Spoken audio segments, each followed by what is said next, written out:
오히려 나는 솔직의 가면 아래 숨은 무서운 시기심과 매우 많은 것을 꿰뚫어 보는 날카로운 지력을 발견했습니다.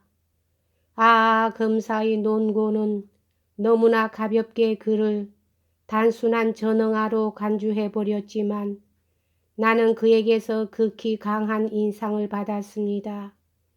그가 매우 독살스러운 마음을 가진 속셈을 알 수 없는 야심가며 복수심이 강하고 시기심이 많은 인간이라는 확신을 얻었습니다.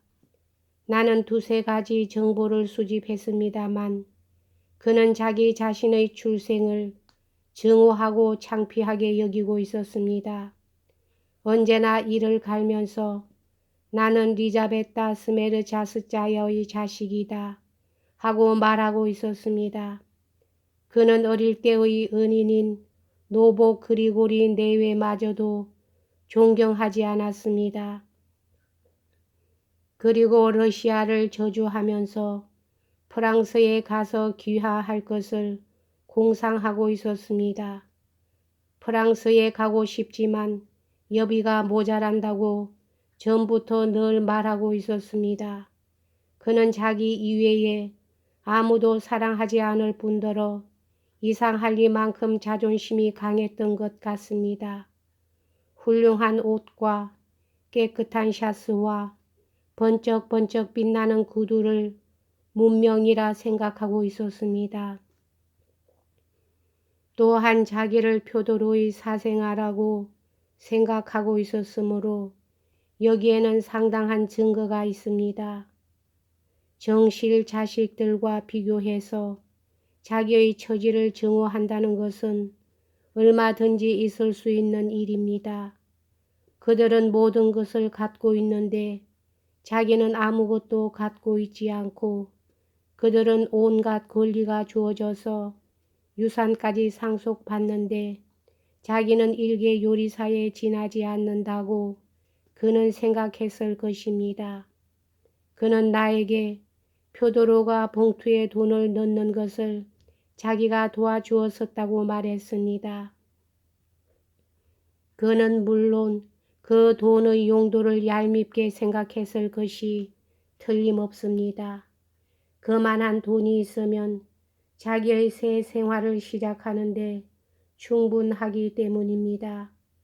뿐만 아니라 그는 반들거리는 무지갯빛 지폐로 3천 루블이나 되는 큰 돈을 생전 처음으로 보았습니다.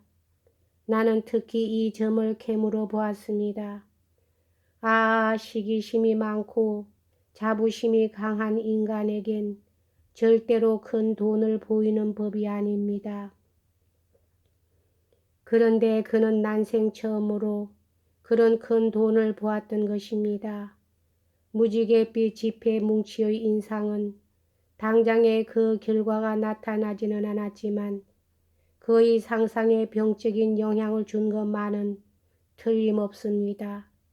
재능이 풍부하신 검사는 스메르자코프에게 살인죄를 적용하는 데 대한 온갖 찬성론과 반대론을 세밀히 살핀 끝에 그가 간질 발작의 흉내를 낼 필요가 어디에 있었겠느냐는 의문을 제기하셨습니다. 그렇습니다. 그는 결코 그런 흉내를 내지 않았는지도 모르겠습니다. 발작은 그야말로 자연 발생이었는지도 모르겠습니다. 그 발작은 또한 극히 자연스레 가라앉아 병자는 얼마 안 가서 제정신을 차릴는지도 모릅니다. 설사 완전히 쾌유하지는 않더라도 제정신을 차리고 의식을 회복할는지도 모릅니다. 이것은 간질에 흔히 있을 수 있는 일입니다. 검사는 스메르자코프가 살인을 범할 겨를이 언제 있었느냐고 반문하시지만 그 시각을 지적한다는 것은 그다지 어려운 일이 아닙니다.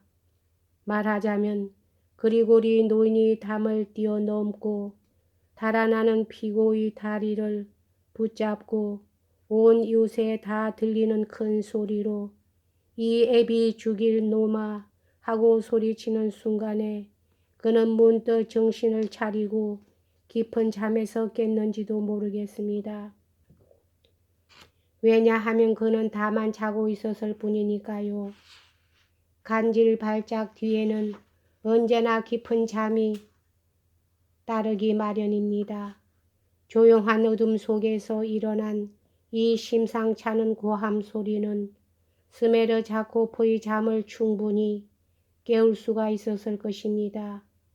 더욱이 마침 그때 그의 잠은 그다지 깊지 않았을 것입니다. 물론 벌써 1시간 전부터 눈을 뜨려 하고 있었을 것입니다. 그래서 그는 일어나자마자 아무 생각도 없이 거의 무의식적으로 무슨 일일까 하고 소리난 쪽으로 나가 보았습니다. 그의 머리는 여전히 발작 때문에 멍청했고 사고력은 아직 흐리멍덩해 있었지만 아무튼 그는 정원으로 나가서 불빛이 흘러나오는 창문으로 다가갔습니다. 주인은 물론 그가 온 것을 기뻐하고 무서운 사건을 알렸습니다. 그때 문득 그의 머릿속에 한 생각이 떠올랐습니다. 그는 놀라서 당황하고 있는 노인한테서 상세한 경위를 들었습니다. 그의 혼란된 병적인 두뇌 속에서는 차츰 한 가지 생각이 구체적으로 형성되어 갔습니다. 그것은 무서운 생각이었으며 아주 유혹에 찬 어디까지나 이론적인 생각이었습니다. 말하자면 주인을 죽이고 3,000루블리의 돈을 탈취한 뒤 그 죄를 큰 아들에게 뒤집어 씌우자는 것이었습니다.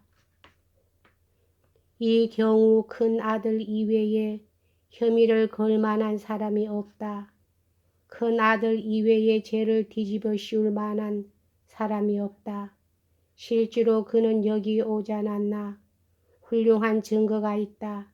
이렇게 그는 생각한 것입니다. 그 점에서 안심을 하는 동시에 돈이라는 수확물에 대한 무서운 욕망이 그의 마음을 사로잡은 것은 능히 있을 수 있는 일입니다. 이와 같은 뜻밖의 피치 못할 충동은 기회만 있으면 언제라도 일어나는 것입니다. 더욱이 무엇보다도 무서운 것은 그 생각이 1분 전까지만도 사람을 죽인다는 생각은 꿈에도 갖지 않았던 사람의 머릿속에 불쑥 일어난다는 것입니다. 스메르자코프도 그러한 충동에 쫓겨 주인 방으로 들어가서 그 계획을 실행한 것이 틀림없습니다. 그럼 어떤 흉기를 사용했던가? 그까지 것 하등 문제도 되지 않습니다. 먼저 눈에 띈 정원의 돌 가지고도 죽일 수 있지 않습니까? 무엇 때문에 무슨 목적으로 그런 짓을 했는가? 다름이 아니라 3,000루블이라는 돈은 그가 새 생활을 시작하는데 충분했기 때문입니다. 아니, 나는 자가 당착을 범하고 있는 것이 아닙니다. 돈은 있었는지도 모릅니다. 그리고 스메르자코프는 그 돈이 어디 있었나 알고 있었는지도 모릅니다. 더욱이 주인이 돈을 어디다 두었두는가 그 사람 혼자만이 알고 있었는지도 모릅니다. 그럼 돈이 들어있던 봉투는 방바닥에 찢어내버린 봉투는 어떻게 된 건가 하는 의문이 생길는지 모르겠습니다. 아까 검사는 이 봉투에 대해서 매우 세밀한 설명을 하셨습니다. 말하자면 방바닥에 봉투를 버리고 가는 것은 비상습적 도둑이며 까라마조프 같은 인간이 하는 짓이다. 절대로 스메르자코프가 아니다. 그였다면 이런 범죄의 증거물을 버리고 가진 않는다고 말하셨습니다. 배심원 여러분, 아까 이 말을 듣고 있을 때 나는 벼랑간 언젠가 들은 적이 있는 얘기를 다시 한번 듣는 듯한 기분이 들었습니다. 그렇습니다. 실은 까라마조퍼가 함직한 이와 같은 봉투의 처리에 대한 주장과 추리를 나는 꼭 이틀 전에 스메르 자코포 자신의 입으로 들은 것입니다. 더욱이 내가 놀란 것은 그가 짐짓순진한 채 하면서 앞질러 번죽지며 내게 그런 생각을 불어넣으려 하는 듯이 여겨진 일입니다. 내가 그러한 생각을 갖도록 암시하는 듯한 눈치였습니다. 여기까지 하겠습니다.